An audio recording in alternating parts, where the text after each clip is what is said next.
Hello, നമുക്കൊന്ന് പോയി മുട്ട അടുപ്പിച്ച് കൊടുന്നാലോ? അപ്പോൾ ഇന്നത്തെ വീഡിയോ പഴനി വ്ളോഗാണ് കേട്ടോ. വ്ളോഗായിട്ടല്ല, ഞാനൊരു മെമ്മറി ആയിട്ട് ചെയ്യാൻ വേണ്ടിയിട്ടാണ് ഞാൻ ജസ്റ്റ് റെക്കോർഡ് ചെയ്തത്. അപ്പോൾ ഞാൻ ജസ്റ്റ് പഴനി പോവാണ്. മോളുടെ മുട്ടടിക്കാൻ വേണ്ടിയിട്ടാണ്, എൻ്റെ രണ്ടാമത്തെ മോളുടെ മുട്ടടിക്കാൻ വേണ്ടി പോവാണ്. അപ്പോൾ ഓൺ ദ വേ ആണ്. കാലത്ത് ഞങ്ങൾ അത്രയും നേരത്തെ ഇറങ്ങിയില്ല കേട്ടോ. ഫുൾ ടൈം അവിടെ മുട്ടടി ഉണ്ടല്ലോ. അപ്പോൾ ഞങ്ങളൊരു 8 മണി 9 മണി ആയിട്ടാണ് ഞങ്ങൾ അവിടെ നിന്ന് ഇറങ്ങിയത്. ഞങ്ങൾ അങ്ങനെ തമിഴ്നാട്ടിലേക്ക് നമ്മൾ തമിഴ്നാട്ടിൽ കയറി കഴിഞ്ഞ് നമ്മൾ പെട്ടെന്ന് തന്നെ എത്തി കേട്ടോ. ഐ തിങ്ക് 9 o'clock ഞങ്ങൾ ഇറങ്ങിയിട്ട് ഒരു 2 o'clock ഞങ്ങൾ അവിടെ എത്തി. ഫുഡ് അടിച്ച സമയം പോയപ്പോൾ ഒരു 3 o'clock ആയി. അത് കഴിഞ്ഞിട്ട് ഞങ്ങൾ നേരെ അമ്പലത്തിൻ്റെ ഉള്ളിൽ കയറി. അവിടെ പോയപ്പോൾ ഞങ്ങൾ കുറേ നടന്നു. അത് കഴിഞ്ഞ് തിരിച്ച് നടന്നു. എന്നിട്ടാണ് ഞങ്ങൾ മുട്ടടിക്കുന്ന സ്ഥലം കണ്ടുപിടിച്ചത്. അപ്പോൾ അവിടെ ടോക്കണും അതൊക്കെ ഉണ്ടായിരുന്നു. അപ്പോൾ അതൊക്കെ കൊടുത്തു കഴിഞ്ഞ് ഞങ്ങൾ മുട്ടടിക്കായിരുന്നു. ഞാൻ എന്താണെന്ന് വെച്ചാൽ ഞാനാണ് ഇരുന്നത്. മോൾക്ക് ഭയങ്കര കരച്ചിലാണ്. സാധാരണ പുതിയ ആൾക്കാരൊക്കെ കാണുമ്പോൾ ഭയങ്കര കരച്ചിലാണ്. അപ്പോൾ അവളങ്ങനെ ആരും അടുത്തേക്ക് പോകാറില്ല, വീട്ടുകാരല്ലാണ്ട്. ബട്ട് എൻ്റെ മൂത്ത മോൾ അങ്ങനെ അല്ലായിരുന്നു കേട്ടോ. അപ്പോൾ മൂത്ത മോൾ അങ്ങനെ അല്ലാത്തതുകൊണ്ട് ഞാൻ എൻ്റെ ഹസ്ബൻഡിനെയാണ് അവിടെ ഇരുത്തിയിട്ടുണ്ടായിരുന്നത് മുട്ടടിപ്പിക്കാൻ, കുട്ടീനെ പിടിച്ചു കൊടുക്കാൻ. ബട്ട് അന്ന് ഭയങ്കര കരച്ചിലായിരുന്നു കുട്ടി. അപ്പോൾ ഇപ്രാവശ്യം ഞാനിരിക്കാമെന്ന് പറഞ്ഞാൽ ഞാനിരുന്നു. അപ്പോൾ ഞാൻ ഫുള്ളി പ്രിപ്പയർഡാണ്. നല്ലോണം കരയും, അപ്പോൾ ഇത് നല്ല ബുദ്ധിമുട്ടാവും എന്ന് വെച്ചിട്ട്. ബട്ട് ടു മൈ സർപ്രൈസ് എന്താണെന്നറിയില്ല, അവൾ തീരെ എന്ന് പറഞ്ഞാൽ തീരെ കരഞ്ഞില്ല. ഞാൻ ഇരുന്നുകൊണ്ടാണോ എന്താണെന്നറിയില്ല. ബട്ട് അവൾക്ക് സ്ട്രേഞ്ചേഴ്സിനെ കണ്ടാൽ ഭയങ്കര കരച്ചിലാണ് സാധാരണ. ബട്ട് അവൾ തീരെ കരയാണ്ട് ഇരുന്ന് കൊടുത്തു. കുറച്ച് നേരമൊക്കെ അങ്ങനെ കളിച്ചൊക്കെ ചെയ്തു. പിള്ളേരാണല്ലോ, അതുണ്ടാവുമല്ലോ.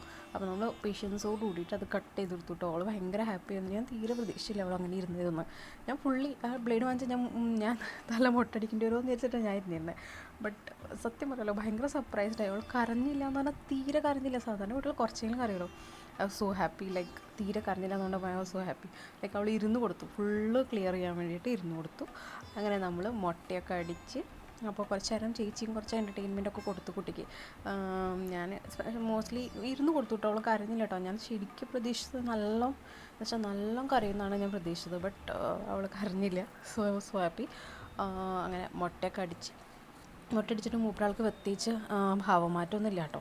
ഞങ്ങൾ പിന്നെ ഫ്രണ്ട് ക്യാമറ വെച്ചിട്ട് കാണിച്ചു കൊടുക്കുകയോ ചെയ്തു.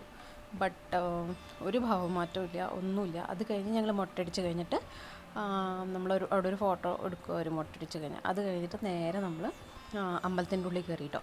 അമ്പലത്തിൻ്റെ ഉള്ളിലേക്ക് ഫോൺ കൊണ്ടുപോകാൻ പറ്റില്ല. അപ്പോൾ ഫോൺ അവിടെ കൊടുത്തിട്ടാണ് പോയത്. ഫോൺ കൊടുത്തിട്ട് ഞങ്ങൾ പോയിട്ട് ഇറങ്ങി വന്നു കഴിഞ്ഞിട്ട് ഞങ്ങൾ ജസ്റ്റ് അതിലും അമ്പലത്തിൽ പോകണതിലും മുന്നേ ഒന്ന് കുളിപ്പിക്കാൻ കയറി. അതാണ് ഈ സീൻ കാണുന്നത്.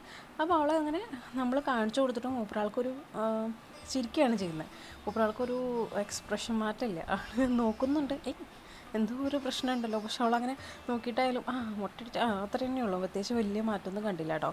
അപ്പോൾ എന്തായാലും മൂപ്പരാൾ നല്ല ഹാപ്പി ആയിരുന്നു. അങ്ങനെ കുഴപ്പമൊന്നും ഉണ്ടായില്ല. പിന്നെ നമ്മൾ അധികം കുളിപ്പിച്ചൊന്നുമില്ല കേട്ടോ. ജസ്റ്റ് തുടച്ചോളൂ. നല്ല തണവായിരുന്നു അടുത്ത വെള്ളം. അത് കഴിഞ്ഞ് നമ്മൾ തിരിച്ചു. എന്ത് രസമല്ലേ തമിഴ്നാടിൻ്റെ അവിടുത്തെയൊക്കെ റോഡുകൾ കാണാൻ. എന്ത് രസമാണ്. നമ്മുടെ കേരളത്തിലത്തെ അവിടുത്തെ റോഡ് കണ്ടാൽ നമ്മൾ പേടിക്കും. അതങ്ങനെയാണല്ലോ. പക്ഷേ പോരുന്ന വഴിക്ക് നല്ല സുഖമായിട്ട് തമിഴ്നാട്ടിൽ നിന്ന് നല്ല സുഖമായിട്ട് വണ്ടി ഓടിച്ച് പോന്നു. അത് കഴിഞ്ഞ് കേരളത്തിൽ പോകാൻ കുറച്ച് ബുദ്ധിമുട്ടായിരുന്നു. ബട്ട് ഫുഡ് ഞങ്ങൾ കേരളത്തിൽ കയറിയിട്ടാണ് കഴിച്ചത്. കാരണം നമ്മുടെ കേരളത്തിലത്തെ ഫുഡ് നമുക്ക് വേണമല്ലോ. അപ്പോൾ ഇത്രയേ ഉള്ളൂ ഇന്നത്തെ വ്ളോഗ്. നിങ്ങൾക്ക് ഇഷ്ടമെങ്കിൽ വീഡിയോ ലൈക്ക് അടിച്ച് കൊടുക്കുക, ചാനൽ സബ്സ്ക്രൈബ് ചെയ്യുക.